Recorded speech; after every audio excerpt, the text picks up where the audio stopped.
pessoal, de falar, então, sobre o transporte ativo primário, tá?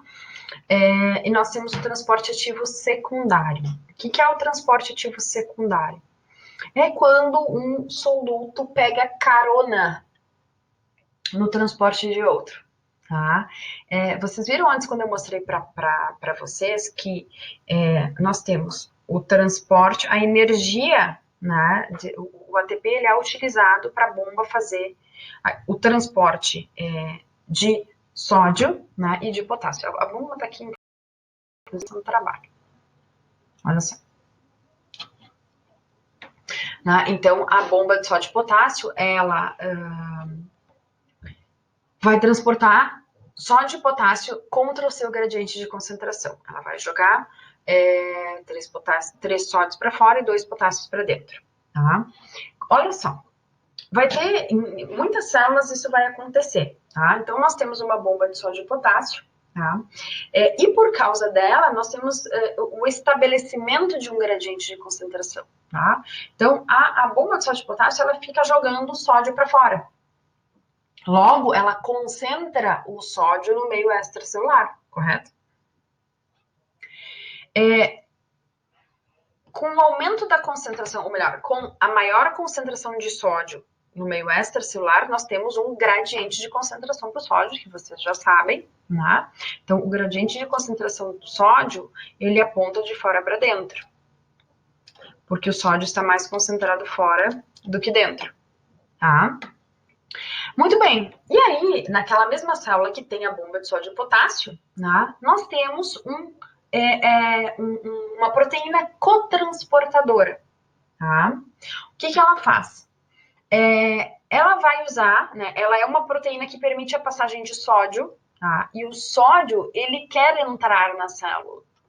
Por quê? Porque ele está mais concentrado fora do que dentro. Então, se houver algum meio dele entrar na célula, ele vai fazer isso, tá? Pelo princípio da difusão. Então, esta proteína aqui, ela é uma proteína que é transportadora de sódio. Ela tem um lugarzinho aqui para o sódio se ligar. Então, ele vai se ligar ali, tá? E vai jogar o sódio para dentro. Tá? Só que nesta mudança de conformação para jogar, para permitir a passagem do sódio, ou melhor, para transportar o sódio, a glicose pega carona, ela se encaixa na proteína, tá? E entra junto. Tá? Então, olha só, o transportador de sódio glicose, ou melhor, o cotransportador, tá? Ele carrega a glicose do líquido extracelular. Tá? Só que o que acontece? A difusão de sódio, tá? Através desta proteína, tá? É que promove uma mudança na forma dessa proteína que permite também que ela realize o transporte da glicose. Tá? Então, aqui o que a gente tem, a gente chama de syn-porte, que são 2 moléculas sendo transportadas na mesma direção. Tá? Existem outros tipos, pessoal, de transporte ativo secundário. Tá? Esse é mais para dar um exemplo para vocês. Bom, nós falamos, então, né, eu mostrei para vocês a figura antes, tá, do transporte através de membrana. Nós já falamos do transporte passivo, então vocês viram o que era a difusão simples, né?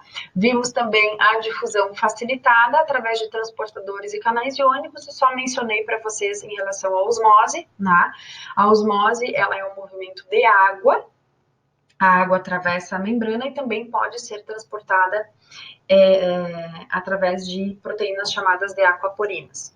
Falamos também agora sobre o transporte ativo, né? O transporte ativo primário, que é mediado pelas ATPases, mais conhecidas como bombas, né? E também o transporte ativo secundário, tá?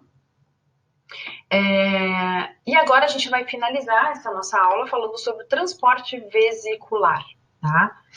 Bom, as vesículas, pessoal, tá?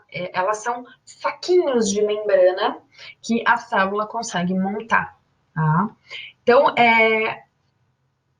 esse tipo de transporte é utilizado para transportar coisas maiores e quantidades maiores de moléculas. tá? Então, um exemplo muito fácil para vocês identificarem isso é a fagocitose, tá? O que que é a fagocitose? Fagos quer dizer alimentar, né? Então, olha só, a gente tem aqui um exemplo para vocês entenderem a fagocitose, né? Nós temos aqui uma célula, tá? Olha aqui a membrana plasmática dela, essa célula pode ser um neutrófilo, pode ser um macrófago, que são tipos de glóbulos brancos, tá? E aqui em verde a gente tem um micróbio, eu ia fazer uma seta e desistir. Aqui em verde a gente tem um micróbio. Tá? Esse micróbio, ele se aproximou dessa célula, tá? Essa célula estendeu, ó, ela projetou a membrana plasmática dela formando pseudópodes. Pseudópodes são pés falsos, tá? Então, assim, a membrana plasmática se modifica, né, para formar aqueles braços, digamos assim, para agarrar esse micróbio, tá? Esses pseudópodes, eles vão fechar aqui, ó, eles vão colar. Momento que então, assim, é como se fosse um laço, tá? É como se fosse abraço, eu vi o micro, abraço ele, tá? No momento que então, eu fiz assim, com os braços, né? Agora eu tô fazendo, eu vou estendo os braços até que eu envolvo aquele micróbio, tá?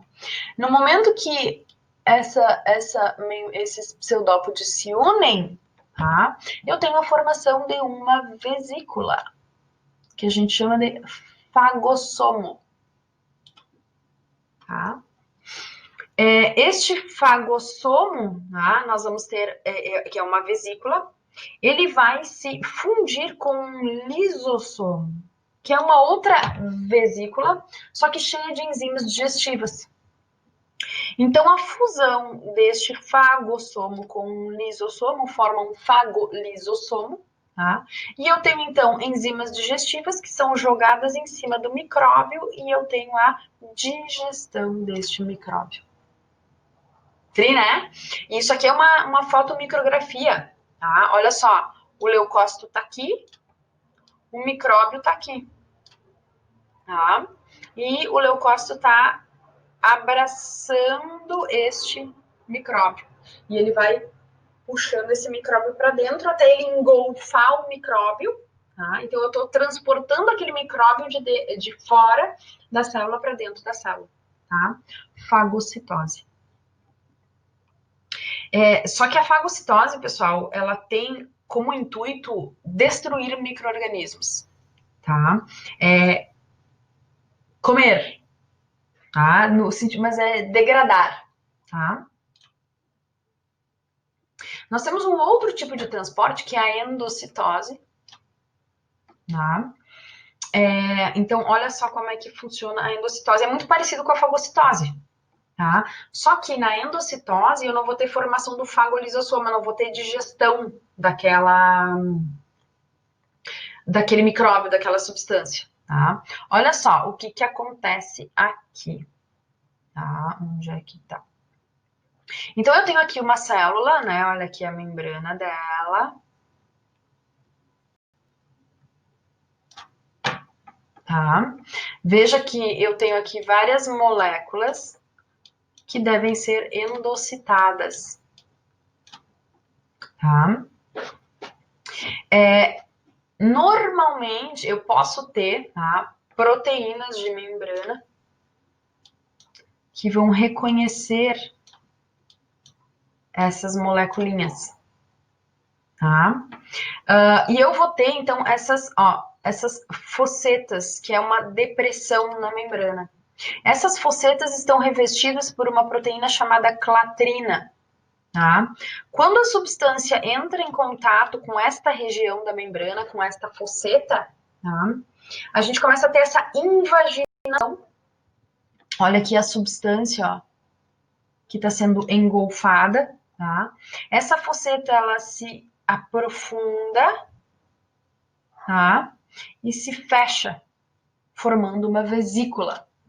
Então, depois a gente vai ter um desprendimento dessa vesícula revestida por clatrina, né? Ela perde o revestimento. Olha aqui, ó, aqui a gente tem a clatrina sendo liberada da vesícula e sendo levada de novo lá para membrana para poder ser utilizada novamente. Tá? E aqui, essa substância, né, ela vai poder ser utilizada pela célula. Tá?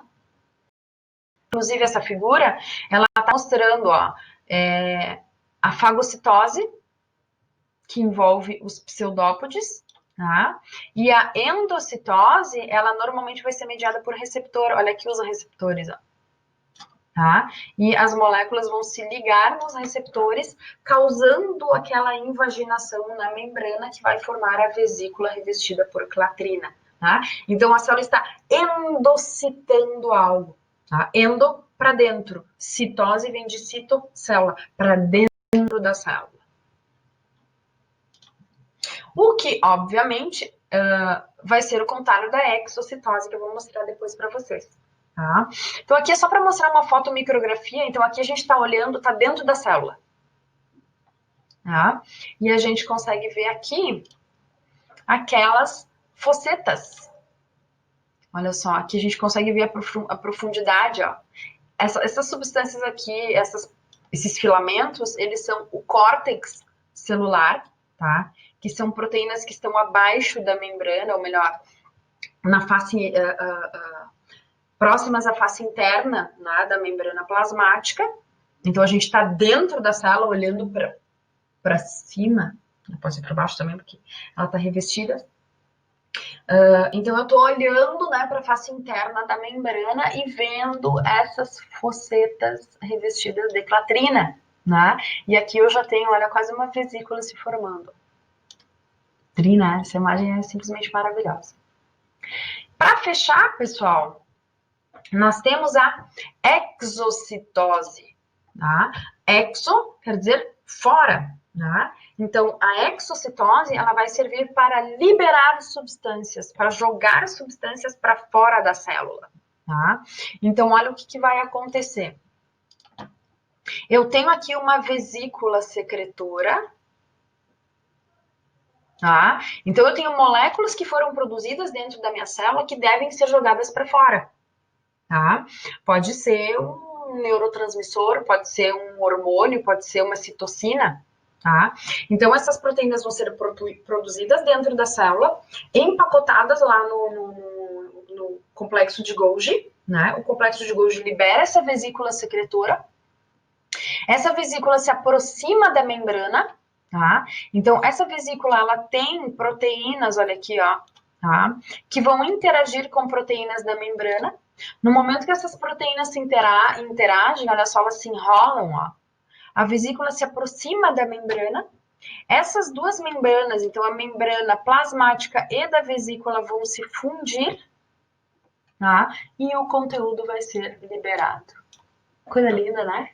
Olha aqui uma foto, gente. Olha aqui uma vesícula secretora liberando. Isso aqui é de verdade, tá? Uma vesícula secretora liberando o seu conteúdo no exterior da célula, tá? Então, assim, o transporte vesicular, ele inclui a formação de vesículas, tá? Tanto para interiorizar substâncias, quanto para liberar substâncias para o meio extracelular. Sugiro que vocês assistam esses dois vídeos, tá? Esse segundo é aquele que eu mostrei a fluidez da membrana, que eu disse que eu adoro. O vídeo do TED-ED é bem bom, tirem a legenda. E todas as figuras que eu utilizei, pessoal, foram retiradas desses livros, tá? O Alberts, que é um livro de biologia celular, referência. O Tortoro, Marielle e o Silverthorne, que são livros de fisiologia, e daí todos eles têm um capítulo inicial sobre células ou sobre membranas plasmáticas, tá? O Tortoro e o Silverthorne são maravilhosos, tá? Então são livros que vocês podem usar, inclusive, para a nossa A, e todas as figuras foram retiradas deles, tá? Espero que vocês tenham gostado e até a nossa próxima aula.